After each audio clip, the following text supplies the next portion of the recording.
नमस्कार। टीवी 9 के Delhi NCR channel के सभी दर्शकों का मैं राज ज्योतिषी पंडित मुकेश शास्त्री हार्दिक स्वागत करता हूं, अभिनंदन करता हूं। भगवान श्री हरि का, माँ लक्ष्मी का, माँ बगलामुखी का आशीर्वाद और कृपा दृष्टि आप सभी दर्शकों के ऊपर बनी रहे, आप सभी का कल्याण हो।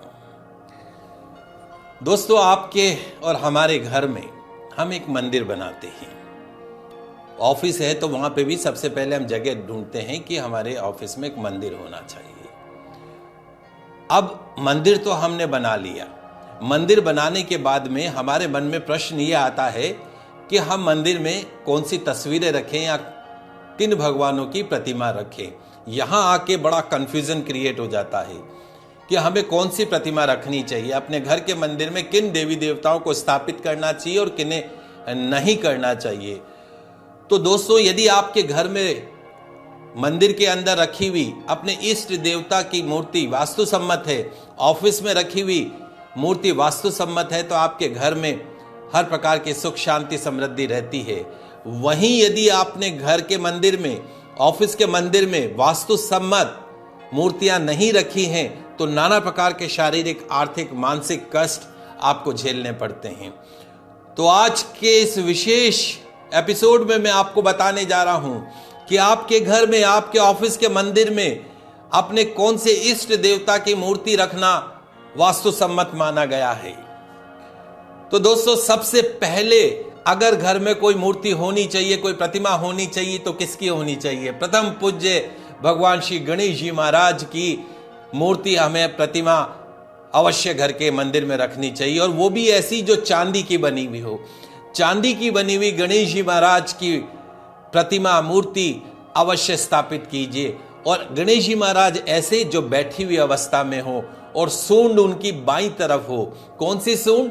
बाईं तरफ सूंड वाले गणेश जी महाराज की चांदी की बनी हुई प्रतिमा अपने घर में रखिए, और सूंड के ऊपर एक लड्डू अगर खाते हुए हो, प्रसाद के रूप में ग्रहण करते हुए हो, तो ऐसे गणेश जी महाराज की प्रतिमा का पूजन करने से घर में सुख शांति समृद्धि आती, रिद्धि सिद्धि शुभ लाभ उस घर के अंदर बना रहता है। तो घर में चांदी के बने हुए गणेश जी महाराज की बैठी हुई अवस्था में बाईं सूंड वाली प्रतिमा अवश्य रखिए। दूसरा, आपके घर ऑफिस के मंदिर में जो आपको प्रतिमा रखना है, किसको सबसे ज्यादा पूजते हैं, किसकी सबसे ज्यादा चाह रहती है? माँ लक्ष्मी की। माँ लक्ष्मी की भी आपको चांदी से बनी हुई प्रतिमा रखनी चाहिए। चांदी से बनी हुई प्रतिमा माँ लक्ष्मी की बैठी हुई अवस्था में हो, और अगर कमल के पुष्प विराजमान हो तो सर्वोत्तम है। तो कमल के पुष्प विराजमान चांदी में बनी हुई माँ लक्ष्मी जी बैठी हुई अवस्था में प्रतिमा अगर आप अपने पूजा घर में रखते हैं, अपने ऑफिस के पूजा घर में रखते हैं, नियमित रूप से उन्हें स्नान करवाते हैं, उसका पूजन करते हैं, भोग लगाते हैं, तो निश्चित तौर पे उस घर से, उस ऑफिस से माँ लक्ष्मी कभी रूठती नहीं है। उस घर, उस ऑफिस में दरिद्रता, गरीबी, कंगाली कभी प्रवेश नहीं करती है। जहाँ बैठी अवस्था में चांदी में गणेश जी महाराज विराजमान हो, माँ लक्ष्मी चांदी में बनी हुई अवस्था में, बैठी हुई अवस्था में कमल के आसन पर विराजमान हो, निश्चित तौर पर उस घर के अंदर माँ लक्ष्मी का परमानेंट आशीर्वाद बना रहता है। तीसरी महत्वपूर्ण चीज, सालिग्राम।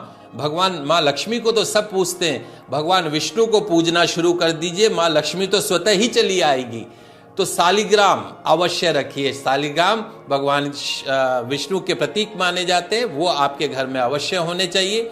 हनुमान जी महाराज की बैठी हुई अवस्था में आप पीतल की बनी हुई या पारद की बनी हुई अगर आप रखते हैं, पारद के बने हुए हनुमान जी बड़े शुभ परिणाम देते हैं। इसी तरीके से शिवलिंग, जैसे अंगुष्ठ बराबर शिवलिंग यदि पारद के बने हुए हो, स्फटिक के बने हुए हो, तो निश्चित तौर पे शुभ परिणाम रहता है। उस घर में हर प्रकार की सुख शांति समृद्धि रहती है। तो हनुमान जी महाराज, गणेश जी महाराज, माँ लक्ष्मी और शिवलिंग। अब क्या नहीं रखें? नटराज नहीं रखने चाहिए, भैरव महाराज नहीं रखने चाहिए, शनिदेव घर में नहीं स्थापित करने चाहिए। इन सभी छोटी छोटी बातों का आप सभी दर्शक लाभ उठाइएगा। टीवी 9 के दिल्ली एनसीआर चैनल के सभी दर्शकों का बहुत बहुत धन्यवाद। अगले एपिसोड में मंदिर से ही जुड़ी कुछ और जानकारी लेके मैं हाजिर होऊंगा। तब तक मुझे दीजिए इजाजत। खुश रहिए, स्वस्थ रहिए।